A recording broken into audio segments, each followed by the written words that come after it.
오늘의 주제는 성령님의 내적 역사에 대해서 이야기합니다. 내적 부르심, 마태복음 22장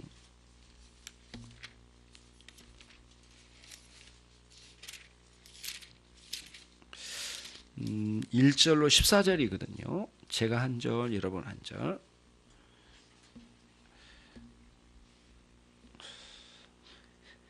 예수께서 다시 비유로 대답하여 가라사대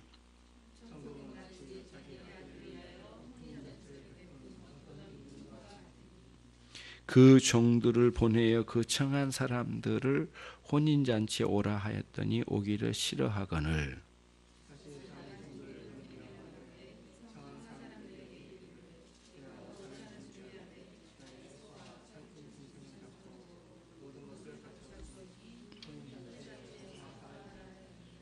저희가 돌아보지도 않고 하나는 자기 밭으로 하나는 자기 사업차로 가고 임금이 노하여 군대를 보내어 그 살인한 자들을 진멸하고 그 동네를 불사르고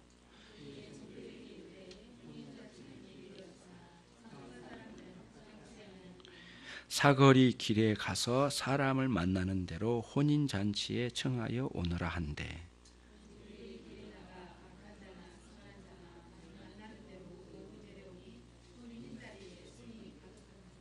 임금이 손을 불러 들어올세 거기서 예복을 입지 아니한 사람을 보고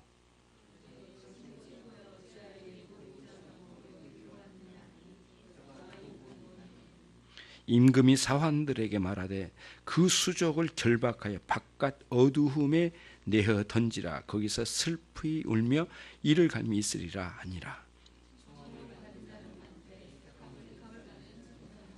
아멘. 예수님께서 이 이야기를 이렇게 말씀하신 거, 이야기를 말씀하신 거예요. 그래서 하나님의 복음을 예수 그리스도의 복음을 세상에 전하였건만 사람들이 듣지 않고 빈둥빈둥 듣지 않고 도망다니고 들어오지 않아요. 예수님의 복음에 이렇게 반응하여 돌아오지 않더라 이거예요. 어디 가서나 그런 일들이 있더라고요. 예수님 비유로 말씀하신 거예요. 어느 나라에 임금이 있는데 그 임금이 자기 아들을 장가 보내기 위하여 왕자죠. 왕자를 장가 보내기 위하여 잔치를 배설했대요. 그래서 왕이니까 얼마든지 그럴 수 있잖아요. 백성들을 초대를 했어요. 다 와라. 그런데 사람들은 오지를 않아요. 왕이 초대한 일에 무슨 일인지 와야 되잖아요. 예. 왕이 감히 말했는데 그거는 자기가 가도 되고 안 가도 되는 자리가 아니에요. 반드시 가야 될 자리예요. 그 왕의 자리는. 왕의 부름에 응하지 않으면 죽임이거든요. 그 권력 앞에 가야 되니 안 가는 거예요. 왕이 자기 아들의 장가를 보내어 큰 잔치를 배설했는데 오지를 않아요. 그래가지고 이제 물어봤어요. 왕이 사환들에게 종들에게 왜 사람들이 안 오냐? 그랬더니 왕이시여 동네 가서 우리 왕의 아들의 장가의 잔치에 오라고 합디다. 이렇게 말했더니 사람들이 나 바빠. 나 일이 많아. 그리고는 다 자기 할 일 따라서 다 가버립디다. 이렇게 보고를 했어요. 그래서 너무 임금이 마음이 아파 상하셨어요. 그러나 이제 청했더니 또 어떤 데 갔더니 그런 청하러 갔는데 거기에서 돌아보지도 않고 이렇게 하고 심지어는 뭐라고까지 하냐면은 왕이 보낸 그 종들을 조롱한 거예요. 에이씨, 네가 뭔데? 에이, 왕 싫어. 왕이 잔치. 이제 가기 싫어. 그런 왕 나 필요 없어. 막 이런 식으로 조롱을 하더라는 거예요. 능욕을 한 거예요. 예. 너무 모욕적인 보고를 받았어요.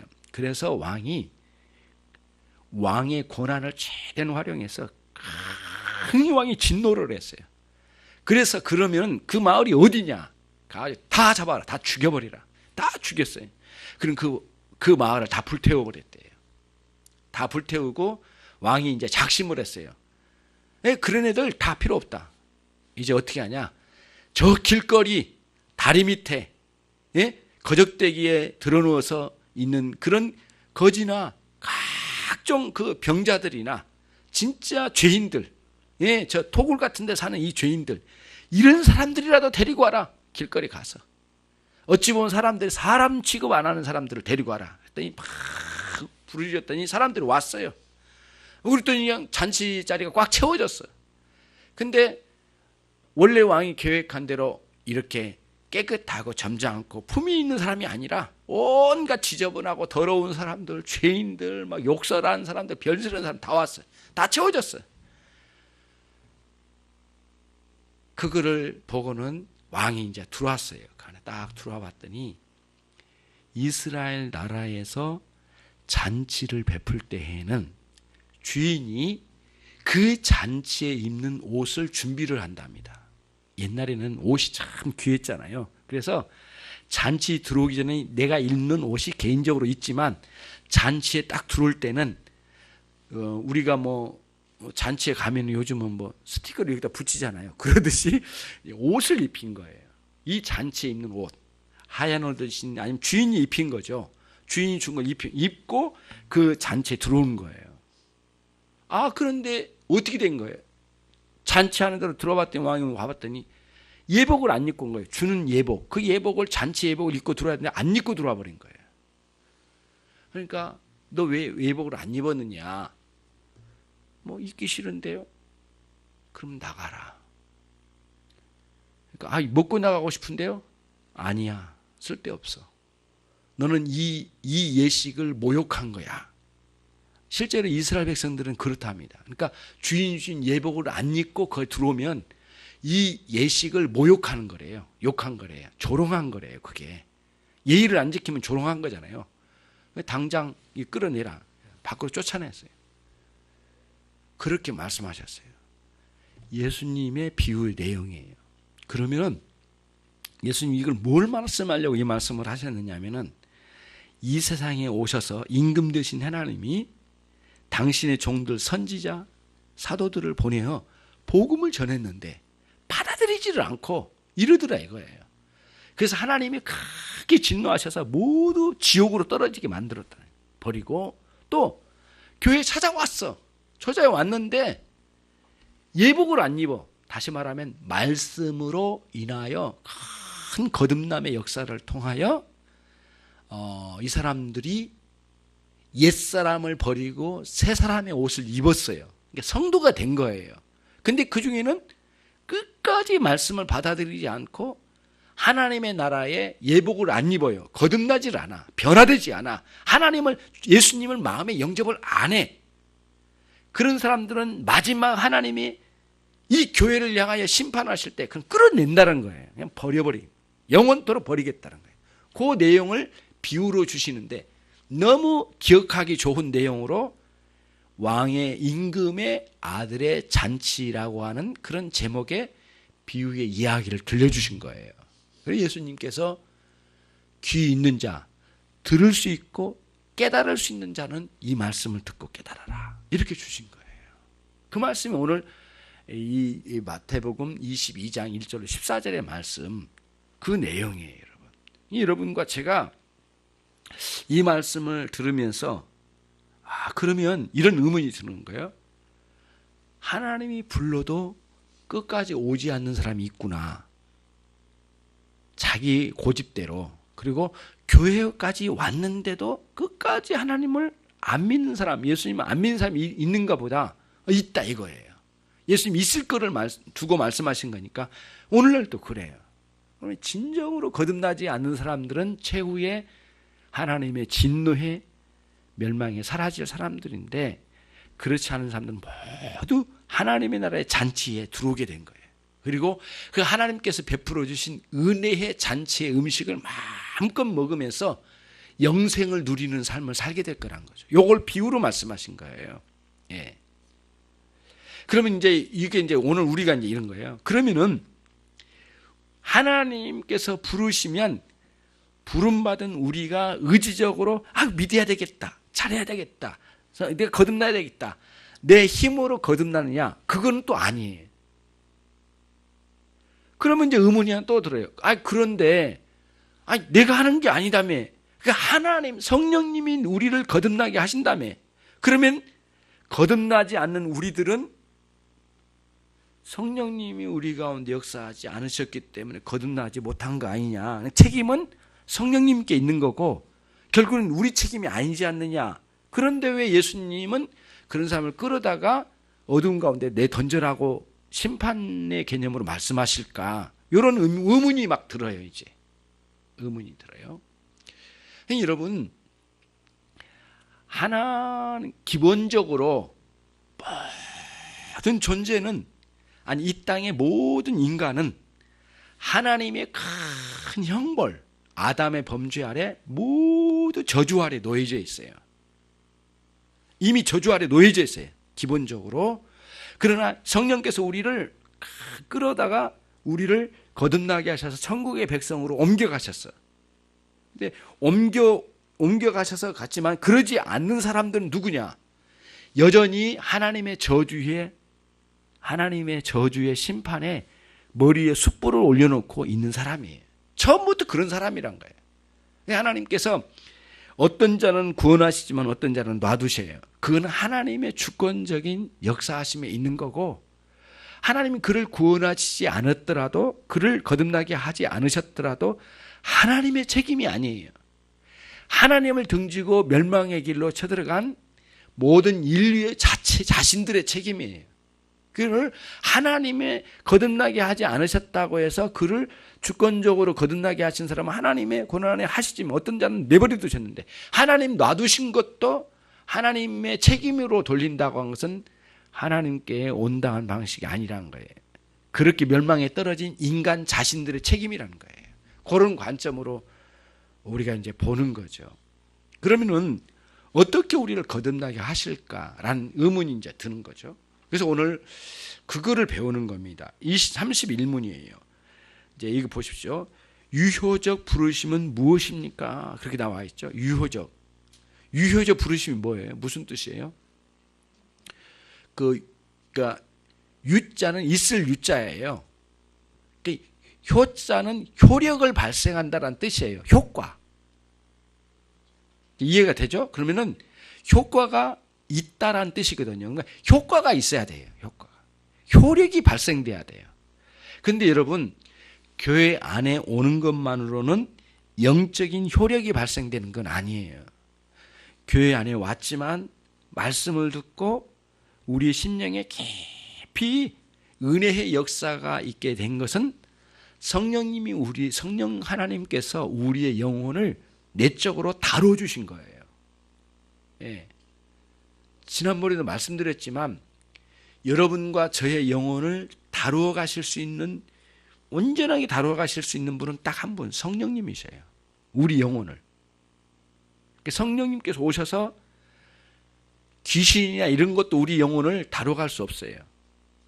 물론 망가지기는 해. 그리고 온전하게 아름답게 변화시켜서 우리를 이끌어 가실 수 있는 분은 딱 한 분, 성령님 한 분뿐이에요. 성령님의 능력은 우리 영혼까지 오셔서 마귀나 천사나 어떤 존재도, 인간도 사람의 영혼을 바꿀 수가 없어. 예, 멸망은 시킬 수 있죠. 바꿔서 올바른 길로 인도는 못해. 망가지기는 해도 그런 잡다한 모든 존재들이 성령 하나님 독단적으로 성령 하나님만이 우리 영혼을 바꾸실 수 있다. 우리는 영혼을.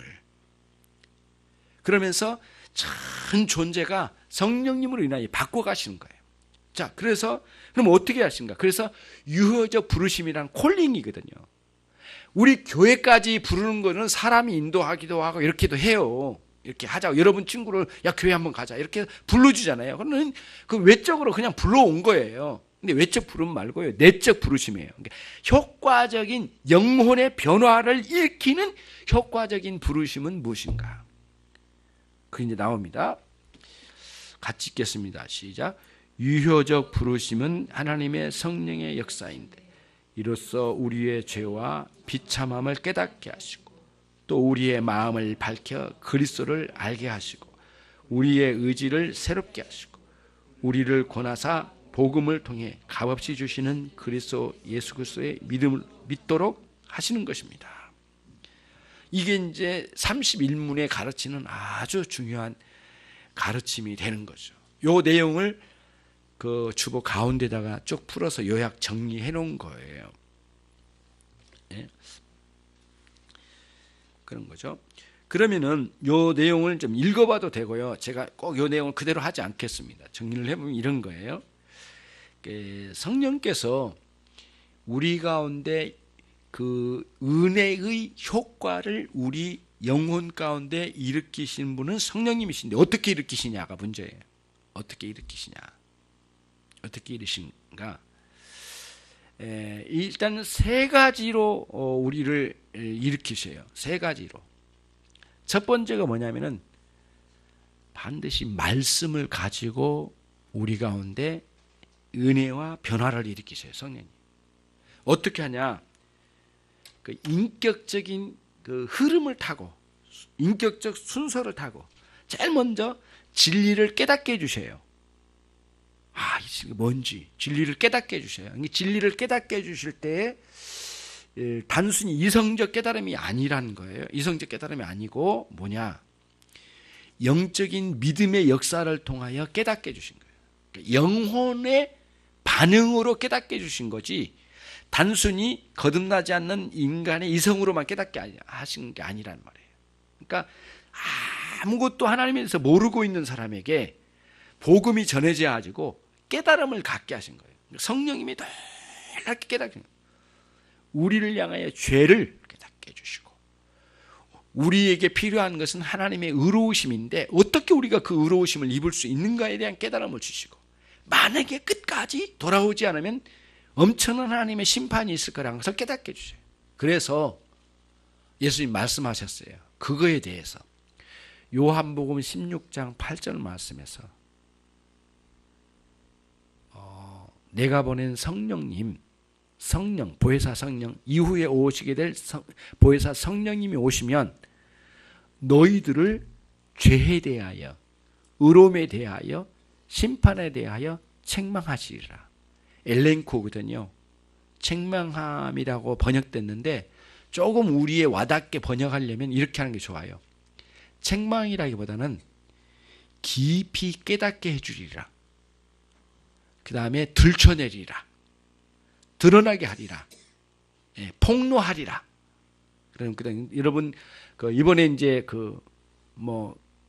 지금 대통령이 그런 문제도 어떻게 보면은 그 숨어 있는 거를 꺼내가지고 세상에 발표를 했잖아요. 그게 엘렌코입니다. 엘렌코. 속에 있는 걸 감춰진 거예요. 그냥 꺼내가지고 확 열어버린 거예요.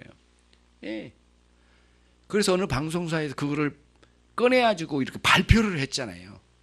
세상에 저런 일이 다 있나 이렇게 할 정도 처음에 충격이었는데 우리도 정신이 없어가지고 무슨 말인지 몰랐는데 가만히 보니까 이게 장난이 아니잖아요. 그거를 엘렌코라고 그래요. 그래서 기사화시키다. 그 다음에 그거를 폭로하다. 알려버리다. 들춰내다가. 그런 내용이 여기 있어요. 그러니까 확 속에 숨어있는 걸 꺼내가지고 확 드러낸 거예요. 누가요? 성령님이. 무엇을? 우리의 죄를. 그리고 우리에게 밝혀준 거예요. 뭐를 밝혀줘요? 예수님으로부터 오는 의로우심을. 인간의 힘으로는 의롭게 될 수 없고 하나님으로부터만 온 의를 제시해 주셨어요. 만약에 너희들 돌아오지 않으면 하나님의 심판이 있을 거다. 그거까지 깨닫게 해주신 거예요. 강력한 우리 안에 강력한 힘으로 역사하는 그 내적인 역사가 있어요. 그래서 우리가 거듭난 역사가 있는 거예요. 이런 거를 잘 봐야 된다는 거죠. 성령님과 그렇게 성령님이 역사하신다는 거예요. 그래서 그 성령님이 그렇게 하실 때 반드시 뭘 도구로 하시냐? 뭐 칼로 하냐? 창으로 하냐? 뭐 돈으로 하냐? 무슨 힘으로 하냐? 아니에요. 모든 걸 다 걷어치워요. 오직 진리가 되신 하나님의 말씀으로만. 그게 핵심이에요. 그러니까 뭐냐? 말씀을 들려줘서 깨닫게 한 방식인데 영적으로 깨닫는 거예요. 지성적으로도 깨달은데 영적인 부분과 이렇게 융합돼서 같이 깨닫는 거예요. 영적인 면과 이 실체와 이 일상 실상과 그 다음에 영적인 세계와 같이 양쪽의 진리의 가르침으로 깨닫는 거예요. 와, 하나님 살아계시구나. 아무리 사람들이 안 살아계시다고 말을 해도 소용없어요. 그 진리는 진리고 하나님 살아계신데 그걸 어떻게 부정해요? 그래서 순교자들은, 여러분들이 착각한 것 중에 뭐냐면, 순교자들은 잘 참아가지고 끝까지 다 믿는다라고 우기해가지고 끝까지 잘 참아가지고 순교당한 게 아니에요. 뭐냐면은 이미 진리가 그 안에 들어와 있어요. 아무리 일본 놈들이 예수님 없다고 그래, 예수님 죽었다고 말해, 예수님 안 믿는다고 말해, 일본 신사에 절해, 이렇게 아무리 해도 이 안에서 안 되는데, 당신이 아무리 두드려 패도 하나님 살아계신데 어떻게 하냐, 이거. 그거예요. 그거를 그대로 드러낸 거예요. 그러니까 우리 안에 속에 들어온 거예요, 하나님의 진리가. 그렇죠. 로고스라고 하잖아요. 로고스. 살아계신 하나님의 말씀. 예. 로고스가 우리 안에 쏙 들어와 버린 거예요. 그래, 그게 이제 우리를 변화시킨 거거든요. 예. 그러니까 믿지 않는 불신자에게도 하나님이 강력히 말씀으로 역사하실 때 그래요. 그러면 이제 또 하나가 있어요. 뒤집어서 첫 번째 말씀으로 오죠. 그렇죠?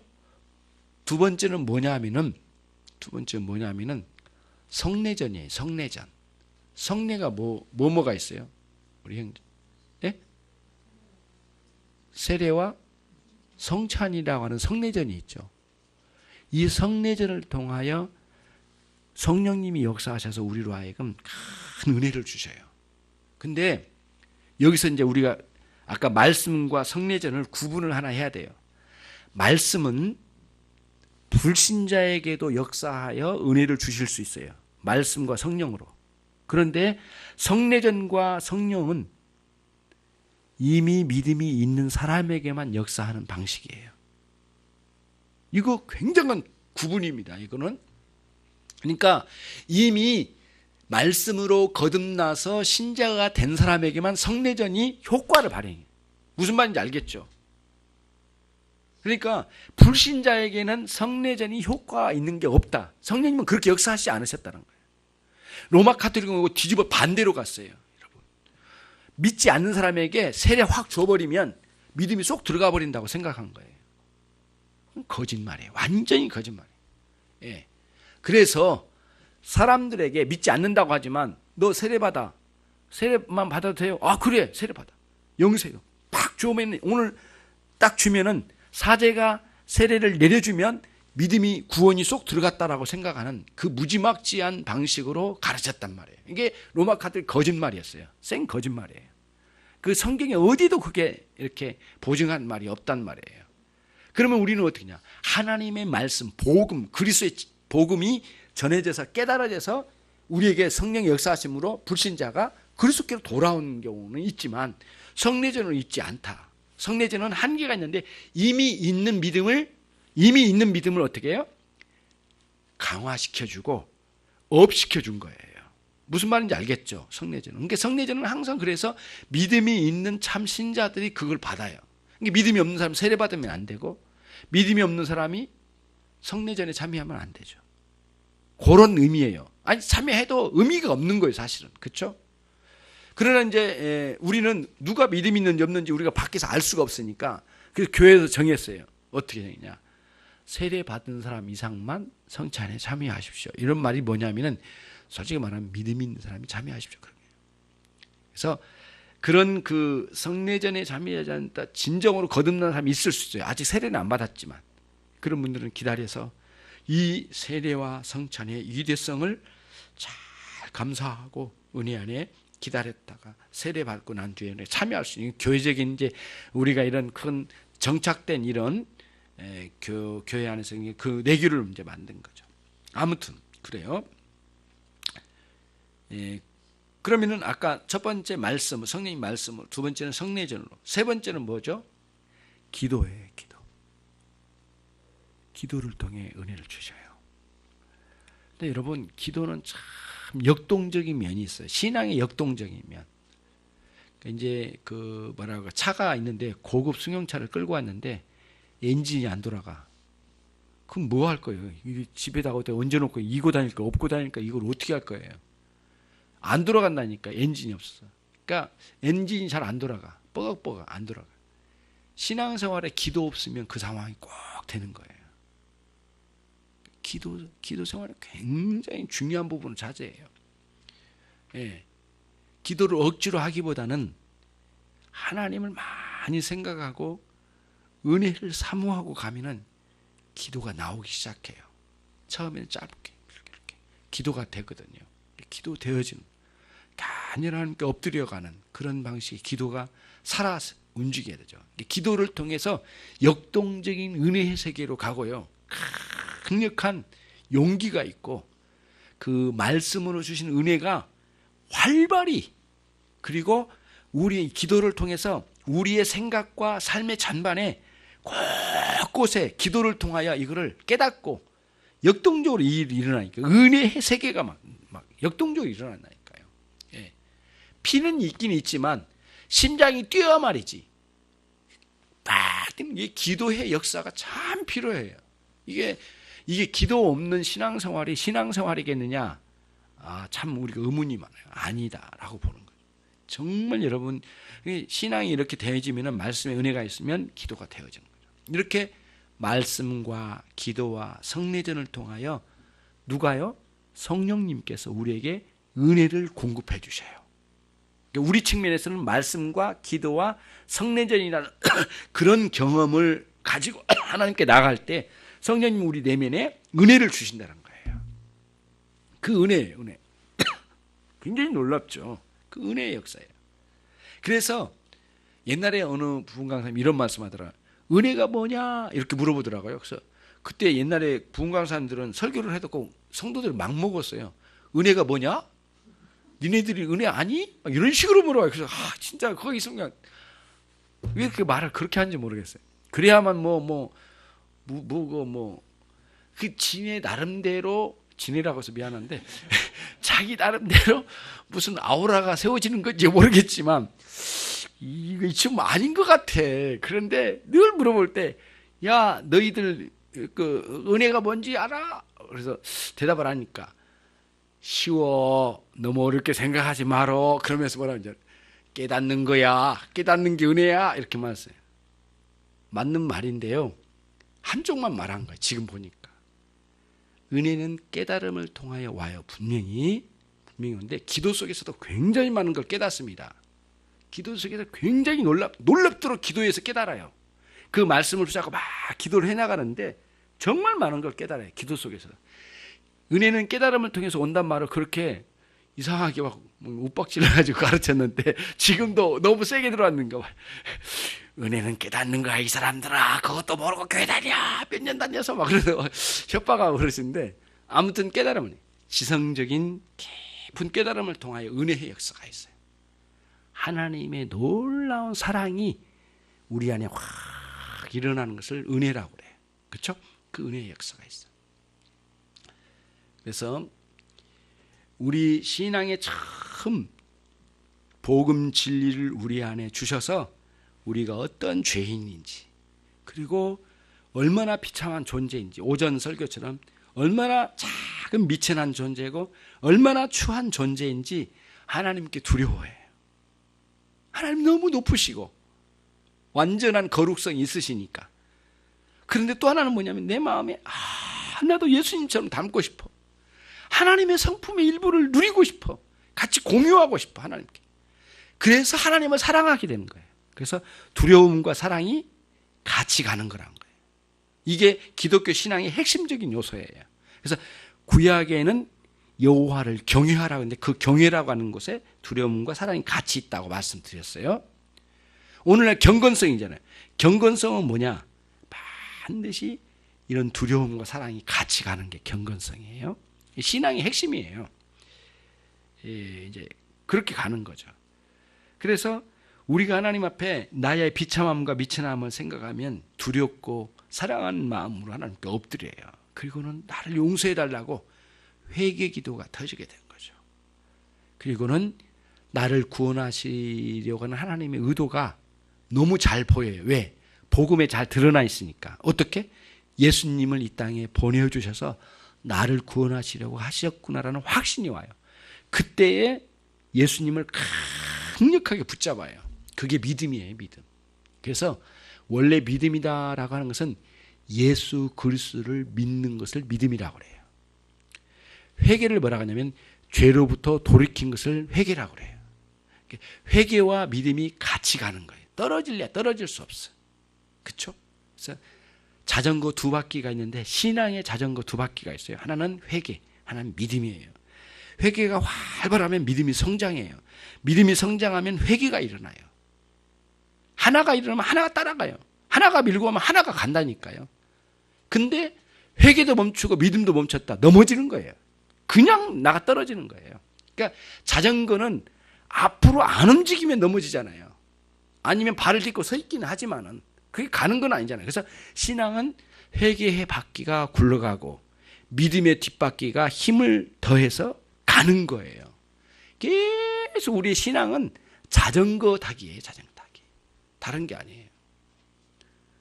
저는 자전거를 못 타고지만 그래 자전거 타는 신앙의 자전거. 여러분 자전거를 못 타니까 꿈에서 다 자전거 타는 꿈을 그래가지고 얼마나 좋아져. 내가 자전거를 배웠단 말이지. 그래가지고 너무너무 좋아가지고 꿈에 깨는 자전거를 못 타. 또 이제 너무 슬퍼. 그런 거를 지금까지 굉장히 많이 경험을 했어요. 지금도 자전거를 못 타요. 안 타기로 했어요. 운전을 해도 신앙의 자전거, 뭐 그런 자전거 못 타더라도 신앙의 자전거, 회개와 믿음의 바퀴가 꾸준히 굴러가도록 하시는 거예요. 그러면서 그냥 아무데나 가는 게 아니라 방향을 잡고 목적지를 향하여 자전거를 타고 가는 거예요. 그럼 점점 그 목표를 향하여 갈 때마다 우리가 거룩해져 가요. 왜? 그 목표가 예수님이시니까. 그렇죠? 그렇죠? 이해되죠? 그래서 예수님 뭐라고 말씀하시냐? 이렇게 말씀하시고 요한복음 17장 17절 말씀에서 아버지여 저희를 진리로 거룩하게 하옵소서. 진리로 어떻게 거룩해진다겠죠? 진리의 말씀을 도구로 성령이 역사하시기 때문에 진리로 거룩하게 하옵소서. 그래서 성령님을 진리의 영이라고 그래요. 성령님을 진리의 영이라고 그래요. 진리로 거룩하게 하옵소서. 그리고 그 다음에 바로 나오는 말씀이 뭐냐면은 아버지의 말씀이 진리입니다. 이렇게 나와요. 예수님께서. 하나님의 말씀이 진리이고 성령님은 그 하나님의 말씀인 진리를 가지고 우리를 거룩하게 빚어가시는 거예요. 그렇죠?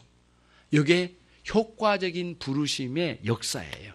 예. 처음에 이 효과적인 부르심 속에는 이 개념은 우리가 참 하나님께 부름받아 구원받은 초반의 부분을 다루지만 성령님은 그런 방식으로 우리를 불러 구원하시고 또 성령님은 그 방식을 통하여 우리를 거룩하게 성숙시켜 가세요. 예. 놀라운 건 이게 있어요, 여러분. 어떤 삶의 어떤 내용만 가지려고 하기보다는요, 두 가지를 같이 가자는 게 좋아요. 예를 들면 여러분이 이제 거룩한 사업을 한다 쳐요. 그럼 사업할 수 있도록 돈도 주고 사람도 줘. 누가 보내서. 그 사업할 수 있는 여건 다 줘. 근데 어떻게 이걸 시스템을 굴려야 될지 사업을 몰라. 그러면 꽝이야. 금방 망해. 다 돈 없어져 버리고 사람도 떠날 거예요. 근데 사업할 수 있는 방식을 알고 원리를 안다면 그 준 내용이 내용답게 쓰여질 거예요. 뭘 말씀드리냐면은 신앙생활의 원리를 잘 알고 그 다음에 하나님 주신 진리의 말씀을 담아내야 돼요. 하나님 주신 은혜를 담아내야 돼. 그러니까 원리도 알아야 되거든요. 이 원리와 함께 가는 거예요. 그래서 여기서 가르치고 있는 이 소요리분 답은 그런 신앙의 원리를 갖춰야 돼요. 안 갖추면 안 돼. 아무리 그러니까 이런 거예요. 이런 사람 봤죠. 요즘은 은혜 받은 사람도 적어서 좀 보기가 참 힘든데 어느 날은 엄청나게 은혜 받아서 대한민국이 은혜 혼자 받는 것처럼 은혜 다 받아 벌벌 뛰어다녀. 근데 어느 날 봤더니 교회를 안 나가고 있어. 이게 뭐냐면은 은혜가 진짜 은혜였다 치더라도 신앙의 이 원리를 잘 몰라. 체계적인 게 없어. 돈을 많이 줬어. 사업해라고 부모가. 사업의 원리를 몰라. 사람을 다룰 줄 몰라. 몇 개월 만에 다 파산해서 다 망쳤어요. 그럼 완전히 알거지가 됐어. 그러니까 결국에는 뭐가 없었느냐? 돈도 없는 거 아니고 사람 없는 것도 아니야. 다 있었어. 그러니까 뭐가 없어요? 사업의 원리를 모르는 거예요. 신앙의 원리도 마찬가지예요. 원리를 잘 알고 그런 내용을 담아내야만 신앙이 이렇게 좀 늦더라도 이렇게 성숙해져 가는 거거든요. 사람이 큰 사람이 돼요. 그러니까 신앙의 깊은 이렇게 제대로 들어오면은 뭐냐면은 사람과 사람 사이 이치를 알아요. 예의 갖출 줄도 알고 윗사람 섬길 줄 알고 아랫사람 사랑할 줄 알고 친구를 사귈 줄 알고 그 공동체를 이해하고 받아들이고 용서도 하고 용납도 하고 끌어안고 야단도 치고 이렇게 하면서 그거를 알아. 근데 그게 없는 사람은 꽝이에요. 나중에는. 그러니까 교회에서 신앙생활에 적응을 못하는 이유가 뭐냐면 그러한 이런 그 신앙의 기본 원리, 교회의 원리를 모를 때는 교회 적응이 안 돼. 막 이 교회 저희 교회 막 돌아다니는 곳에 있어요. 막 들어갔다 나왔다 들어갔다 나왔다 막 이가 저리가 하는 사람들은 평생 돌아다니. 나는 천국 가도 돌아다니지 않을까 걱정이 돼. 진짜예요. 정신이 없어요. 막 이리 갔다 저리 갔다 막 그러면 안 돼. 예. 교회도 막 아무렇게나 결정하지 말고 좀 차근차근 말씀도 들어보고 성도들이 어떻게 신앙생활 잘하는가 보고 이렇게 하면서 신앙생활을 교회 등록을 해야 되잖아요. 오늘 말씀 최고예요. 오늘 내가 쏠게요. 그리고 딱 등록증 가져와가지고 딱 쏘더라고요. 그 다음 주에 안 나와. 왜 그랬더니 또 좋은데 또 생겼어요. 이게 교회론이 완전히 망가진 거예요. 진짜예요. 예. 목사님 내가 이곳에 뼈를 묻겠어요. 왜 여기다 뼈를 묻어? 무섭게 뼈를 딴 데다 묻어야지. 이 교회에다 뼈를 묻어버린대. 그런 무서운 이야기 하지 말고 열심히 신앙생활 합시다. 그리고 나도 유한하고 당신도 유한한데 10년 같이 있을지 20년 같이 30년 같이 모르니까 그 기간 동안 주신 기간 동안 하나님 주신 거니까 열심히 우리 사귀고 서로를 위해서 섬기고 하면서 돕고 가는 거지. 이따 뼈까지 묻지 말라요. 예. 어떤 목사님 이런 말씀 하시더라고요. 좀 시간이 지났어요. 훌륭한 목사님이 계시대. 투철한 정신이 있대. 그래서 왜 그러시냐고 그랬더니 그 목사님 뛰어나대. 왜 그러시냐고 했더니 이런 말씀을 하더라고요. 나는 목회를 하면 그래서 난 대단한 게 나올 줄 알았어요. 그랬더니 강대상 밑에다 구멍을 뚫어가지고 파가지고 깊이 파가지고 성도들이 돌아가시면 거기다 묻어준대. 강대상 앞에다가 무덤을 만들어가지고 그래가지고 차근차근 이분 저분 돌아가면 여기다가 다 장례식장 여기다가 묻어주고 여기가 그곳이 되게 한다. 정신이 하나도 없는 목회자구나. 저거는 정신 이상한 목회자구나.